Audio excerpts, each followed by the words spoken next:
Selamat siang Ibu Mirna, terima kasih sudah meluangkan waktu untuk diwawancarai kami hari ini. Topik kita kali ini adalah tentang praktik keadilan, empati, dan penghormatan terhadap hak masyarakat, khususnya yang Ibu alami atau amati selama mengikuti proses demokrasi, seperti pemilu di Indonesia. Sebelum itu, bolehkah Ibu memperkenalkan diri terlebih dahulu? Selamat siang Kak, selamat siang teman-teman semua. Nama saya Mirna Restiani. Saya merupakan ibu rumah tangga yang berumur 42 tahun. Dengan pengalaman saya sudah menjalani pemilu sebanyak 5 kali. Baik, untuk pertanyaan pertama, sebagai warga yang sudah berpengalaman untuk memilih, menurut Ibu sejauh mana prinsip keadilan terasa dalam proses pemilu yang Ibu ikuti, terutama dalam hal kesetaraan untuk memilih dan dipilih? Baik, untuk pertanyaan ini sih dari pengalaman saya sebanyak 5 kali, menurut saya untuk levelnya itu setara ya, dan kita juga merasa adil. Kita sebagai warga untuk memilih, kita di sana juga mendapatkan kartu TPS, terus ada nomor antrian TPS juga kan.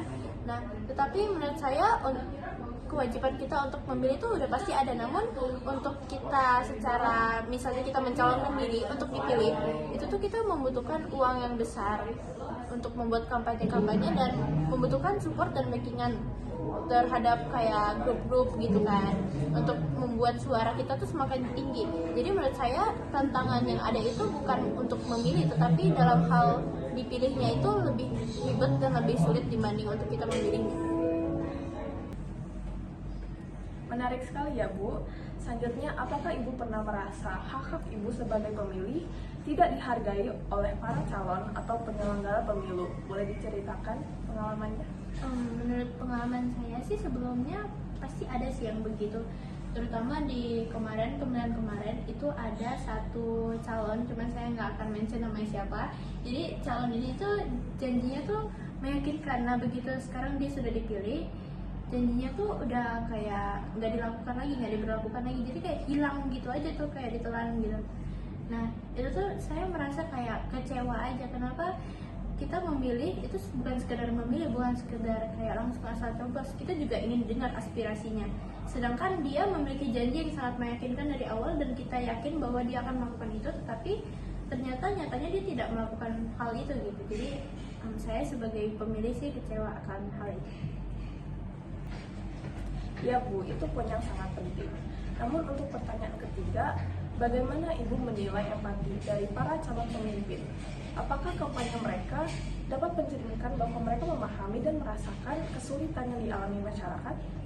Menurut saya kita bisa dapat membedakan mana yang punya empati, mana yang enggak. Bukan saya berarti bilang orang-orang itu nggak punya empati, tetapi beberapa sih banyak juga yang sekarang masih pura-pura berempati saat mendekati pemilu. Nah, menurut saya cara saya membedakannya, kalau misalnya dia berempati, dia juga pasti memikirkan tentang biaya pendidikan, biaya kesehatan, sama fasilitas-fasilitas untuk rakyat kecilnya, bukan saja hanya rakyat-rakyat yang besar. Jadi menurut saya sih empati itu ya kalau untuk bagi mereka yang untuk mencalonkan diri untuk menjadi pemimpin itu sangat-sangat penting. Baik, keempat, menurut Ibu, apakah penghormatan perbedaan pilihan politik di masyarakat kita sudah baik atau masih ada tantangan?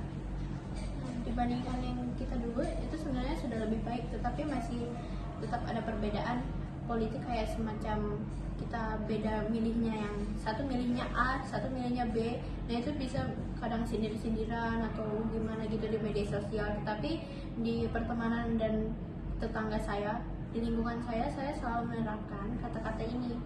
Kita boleh berbeda pilihan, tetapi tidak boleh sampai berbeda persaudaraan. Wah, prinsip yang bagus sekali ya Bu. Lalu kelima, dari sisi penyelenggara pemilu, apakah pelayanan yang diberikan sudah mencerminkan keadilan dan empati, seperti penyandang disabilitas atau lansia? Di tempat saya itu sudah diupayakan, namun saya masih melihat di beberapa spot-spot tempat di kota tetangga saya ataupun di kampung tetangga saya itu juga mereka sedikit mengupayakan, namun sayangnya mereka masih kurang berempati dalam penyandang disabilitas, terutama ya jika sudah lansia itu kan pendengarannya agak susah dan walaupun penglihatannya juga sudah agak buram, nah itu biasanya harusnya agak dibantu, tetapi petugas-petugas di sana lebih banyak untuk berdiam diri saja dan tidak membantu. Ya Bu, hal kecil seperti itu tetap sangat penting.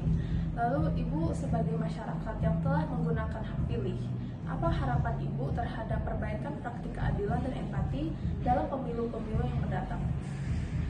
Harapan yang mungkin saya pikirkan sekarang itu yang pertama tuh ya masyarakat itu dicoba untuk pendidikan politik, jadi mereka diusahakan untuk mengerti, jadi tidak hanya untuk sembarang memilih, tetapi mereka mengerti program-program yang untuk calon itu mereka mau ngapain sebenarnya waktu mereka lagi menjabat.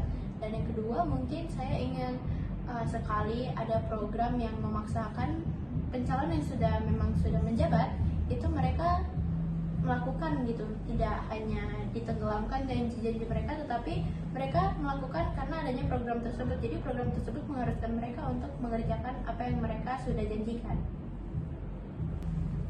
Oh begitu ya Bu, baik Bu. Lalu terakhir, apa yang Ibu ingin tularkan kepada generasi muda tentang pentingnya menghormati hak politik orang lain dan berpartisipasi dalam pemilu dengan bijak? Saya sih selalu pesankan ini kepada anak saya bahwa memilih itu adalah hak sekaligus kewajiban moral, sehingga jika ada yang berbeda pemilihnya atau mereka untuk memilih orang lain, itu kita harus menghormati karena mereka sudah sangat memikirkan untuk memilihnya.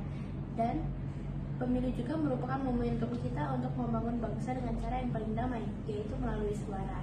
Sehingga saat kita memilih, kita harus memakai hati nurani dengan rasa keadilan dan empati. Pesan yang sangat bermakna ya Bu. Terima kasih atas waktunya dan insight-insight yang sangat berharga hari ini. Terima kasih kembali, semoga bermanfaat ya.